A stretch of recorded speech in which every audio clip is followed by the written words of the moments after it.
NDA group C की cut off के बारे में डिस्कस करेंगे, किस कैटेगरी में कितनी कट ऑफ जा सकती है और कैसे यहाँ पे एनालाइज होगी कट ऑफ, उसके बारे में भी डिस्कस करेंगे। जो रिसेंटली अभी ग्रुप सी की वैकेंसीज आई थी एनडीए में।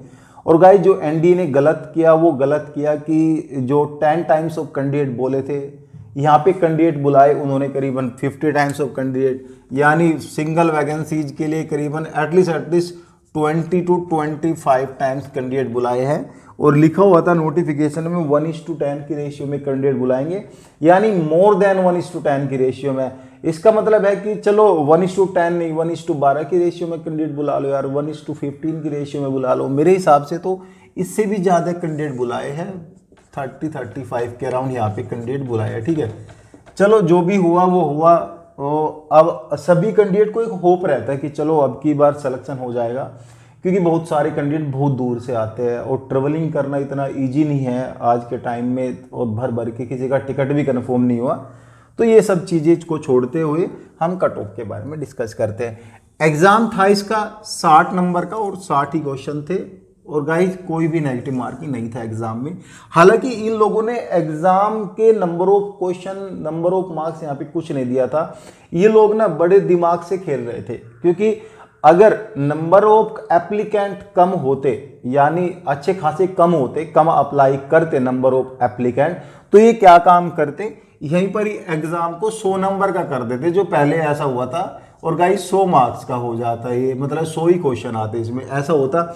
अब नंबर ऑफ एप्लीकेंट ज़्यादा थे तो नंबर ऑफ क्वेश्चन कम किए, और गाइस यहाँ पे टाइमिंग भी बहुत कम लगा इनको ये सब चीज़ करने में, क्योंकि जब क्वेश्चन कम रहेंगे तो कम ही टाइम में सब कुछ फिनिश कर देंगे। तो ये सब चीज़ें यहाँ पे एनडी ने सोच के किया, और कहीं ना कहीं स्टूडेंट्स की जो लाइफ के साथ भी इन्होंने कुछ गलत किया है कि जो भी प्रोमिस था वो प्रोमिस पूरा नहीं हुआ स्टूडेंट का। ठीक है, अब जनरल नॉलेज के 15 क्वेश्चन थे। ठीक है, ये तो आपको भी पता है, आपने एग्जाम दिया।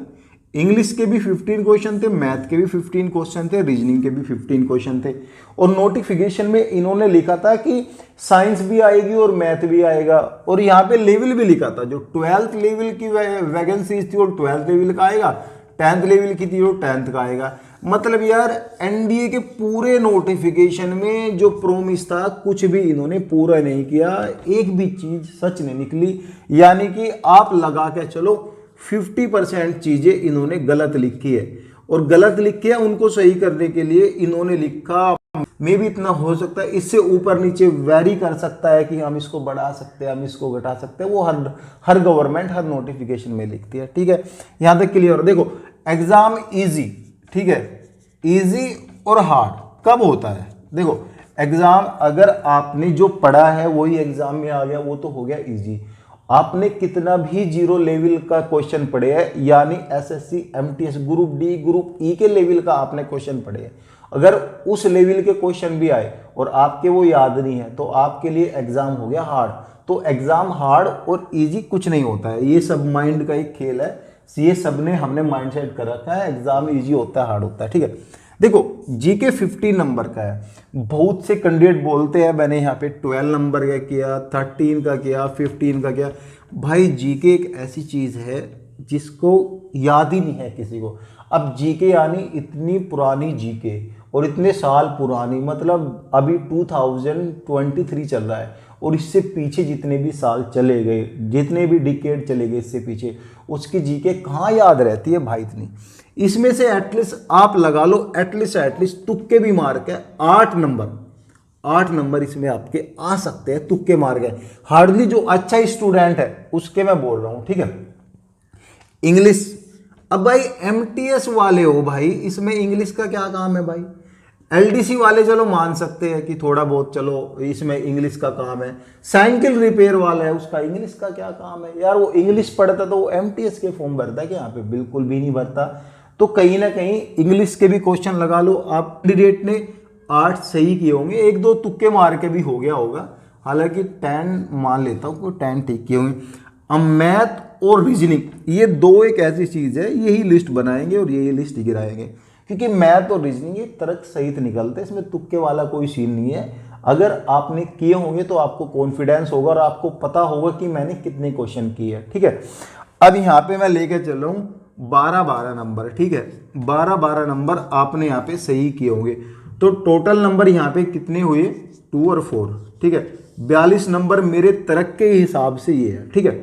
मैं इनमें अब बताऊंगा कट ऑफ जनरल ओबीसी ये सब कितनी जाएगी। मैंने एक तर्क निकाला, ये कि इतने नंबर है। अब 12 नंबर में से भाई इन दोनों में तो मैंने सब्जेक्ट में कोई गुंजाइश नहीं छोड़ी ना, बिल्कुल 12 नंबर लिए। अब 3 नंबर 15 में से करके नहीं आएगा, वो तो जो पढ़ा लिखा बिल्कुल मेहनती स्टूडेंट है वो नहीं करके आएगा, ठीक है। बाकी तो यहाँ पे 55 नंबर भी गलत रहेंगे सबके, ठीक है। और इन दोनों में मैंने गुंजाइश करी है, तो कहीं ना कहीं इक्वलिटी बन जाती है, मतलब सिमिलरिटी बनती है दोनों की, ठीक है। अब 42 नंबर मैंने यहाँ लिए। जर्नल वालों की जो कट ऑफ जा सकती है वो 46 to 50 के अराउंड जा सकती है, ठीक है। ओबीसी वाले की कट ऑफ देखो भाई, यहाँ पे नंबर ऑफ कैंडिडेट उतनी ही इन्होंने लिए जितनी नंबर ऑफ वैकेंसी यहाँ पे कम है। अब जनरल वालों की वैकेंसी ज्यादा थी तो कैंडिडेट ज्यादा लिए होंगे, तो कट ऑफ कहीं ना कहीं सिमिलरिटी बनी रहेगी कट ऑफ में। तो मतलब कि अगर लगा लो ओबीसी का तुम लगा लो 45 टू, यहाँ पे लगा लो 45 to 50 ही लगा लो, इसका भी। एससी की थोड़ी लो जा सकती है, हालांकि अब एसटी एससी में अब वो पहली वाली बात नहीं है, यहाँ भी कैंडिडेट पढ़े लिखे निकलते हैं, ये नहीं कि बेकार कैंडिडेट निकलते हैं, पढ़े लिखे। अब क्या है ना, आज का जो जनरेशन है ना वो सभी पढ़ी लिखी होगी, तो ये मत सोच के चलो कि एसटी एससी वाले हैं तो लो कट ऑफ जाएगी। अब वैकेंसी 4 है और कैंडिडेट बुला लिए 400, तो कट ऑफ लो कहाँ से चली जाएगी इसकी। तो दिमाग से भरम निकाल दो आप, ठीक है। फिर भी 42 to 47 के अराउंड आपकी लिस्ट लग जाएगी। और गाइज यहाँ पे भी इतनी रहेगी एसटी की भी 42 47 के अराउंड। ईडब्ल्यूएस की जो जर्नल की रहती है वो सेम ही रहती है 46 to 50। यानी इस एरिया में अगर आपका नंबर है तो कहीं ना कहीं आप सेफ हो, अदरवाइज हो सकता है इससे भी नीचे जाए, यानी 38 तक भी यहाँ पे मेरिट लिस्ट चली जाए।